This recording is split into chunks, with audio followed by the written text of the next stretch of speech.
Welcome to the Genius Factory. Enjoy the video. In this video, I will show how to change a Fiesta key battery. First, find the small release button on the side of your key fob. Press it firmly and pull out the emergency key blade. This reveals a small slot. Carefully insert a flathead screwdriver into this slot and gently twist it to pry open the key fob casing. Be careful not to damage the plastic. The two halves should separate easily, giving you access to the internal components.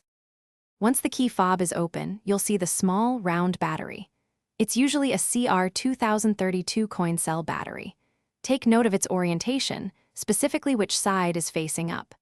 Use a small, non-metallic tool, like a plastic pry tool or a tiny flathead screwdriver, to gently lift the old battery out of its compartment. Be careful not to scratch any of the internal circuits. Dispose of the old battery properly. Now take your new CR2032 battery. Ensure you insert it with the positive side, which usually has a plus sign, facing upwards, just like the old one was. Gently press it into the compartment until it sits snugly. Then, carefully align the two halves of your key fob casing. Press them together firmly until you hear a distinct click, indicating they are securely closed. Test your key fob to ensure it works.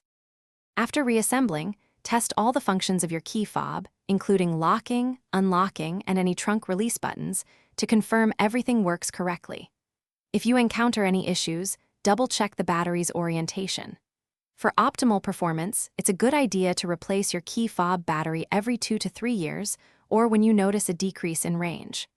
Also, remember to check the description for a link to the Owala water bottle and other great deals. Thanks for watching.